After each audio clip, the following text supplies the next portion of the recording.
Hello and welcome to this guide to creating a beat in FL Studio 20 from a beginner's perspective, using only stock plugins and free third-party plugins as well. Now, in this tutorial, I'll be creating a hip-hop beat, but these methods will apply to any genre really, so let's get started with a blank FL Studio file. Let's go ahead and set the tempo to about 135. So we're going for a more modern hip-hop sound here. Typically, the BPM for hip-hop with trap-style drums is anywhere between 125 to 150, but as always, there aren't any set rules. So let's start building the foundation of the beat by creating a simple drum loop. So when I'm working with drums in this tempo, I like to drag this out in the channel rack so we have more space to work with. And I'm just going to drag some hip-hop drum one-shots in from the browser into the channel rack. Now, if you don't have any drum sounds to work with, there are thousands of free hip-hop drums you can download online. I'll leave a link to a previous video I made on free sample packs in the description below. So I've added a more rounded kick for the impact of the transient,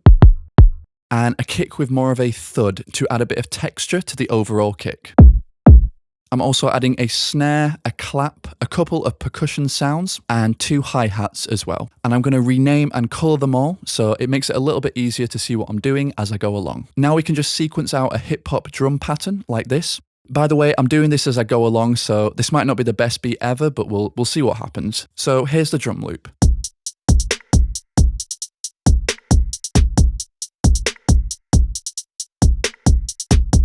So yeah, obviously you can get much more inventive with your drum loops depending on the vibe of the track you're going for. I'm also going to add a little bit of pan either side to the hi-hats and a little bit of panning on the percussion as well. If any drum sounds are too loud or not loud enough, make sure you adjust these volume knobs as well. For example, this snare I want to sit behind the clap, so let's turn this down. And to make sure things stay organized inside our project, hit F2 and rename and color the pattern like this.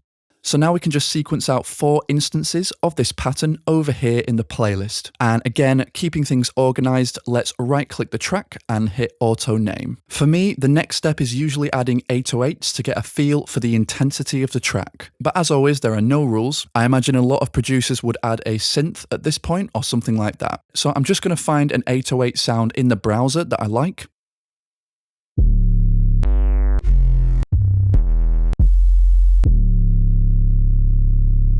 Okay, so this one's pretty good, so I'm going to add this to the project. There are a couple ways to work with 808 audio files. Some people like to drag them directly into the playlist and sequence them out that way, but I find using the piano roll much faster and more intuitive. So let's create a new pattern up here, and before we sequence out any 808 patterns, we need to right-click our 808 and select Cut Itself. This essentially means the 808 won't overlap when notes are played close together. So let's open up the piano roll and create our pattern. I like to create my 808s while my drums are playing, so one way to do this is to sequence out 4 empty 808 patterns here. Again, select Auto Name and create your 808 MIDI sequences while the song is playing, not the pattern.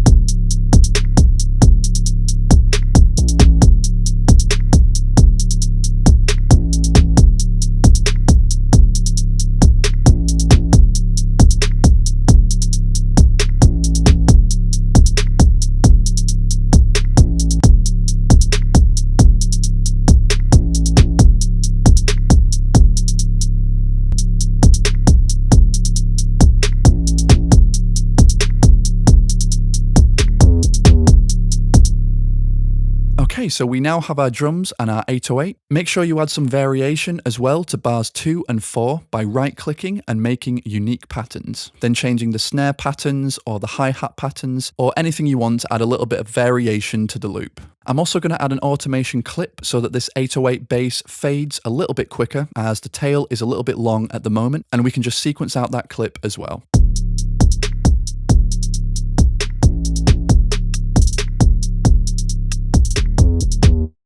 Okay, so at this point I want to add a little bit of texture by adding some sort of bell or ambient pluck with a really basic melody. So let's add the stock plugin Citrus, which has a really nice stock bell preset, and I'm just going to sequence out a really basic pattern like this.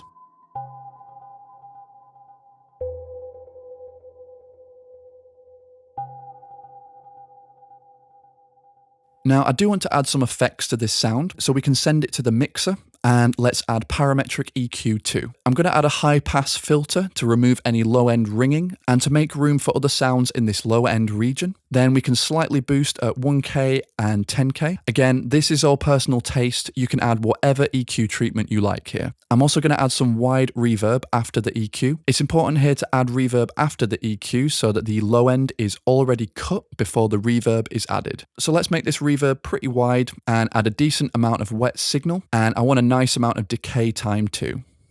So now it sounds like this.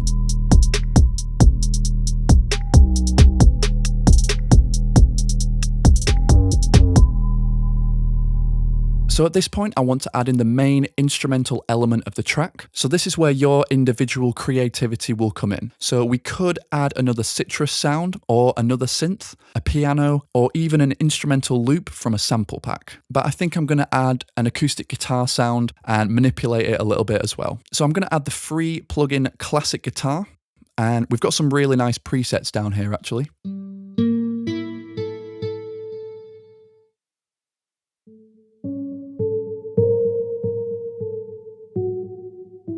Okay, so I do like this preset, so let's create a pattern in the same way as before.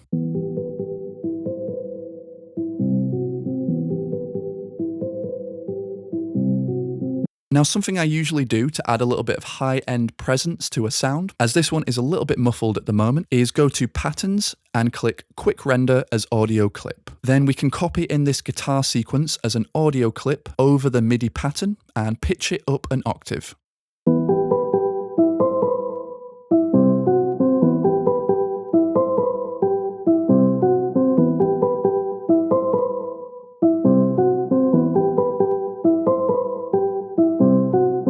So that just gives it a little bit more clarity and makes it stand out a little bit better in the mix. So let's add back in our other elements.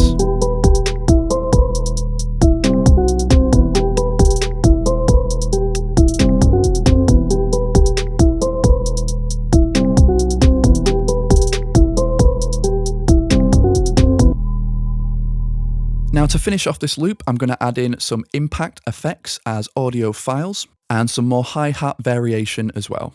Okay, so I'm pretty happy with this as a simple beat for beginners to FL Studio 20. Obviously, there's so much more we can do here, and I'm planning on doing a separate video on how to turn this simple 4-bar loop into a full arrangement that builds up over time. So make sure you subscribe to the channel so you don't miss that. And I'm also going to do some separate videos on mixing because there's so much detail and information we could go into when it comes to mixing a beat like this. But for this video, I just wanted to go into the foundations of quickly creating a beat for beginners. So if you did enjoy the video, make sure you give it a like as well. And as always, thanks for watching, and I'll see you in the next video.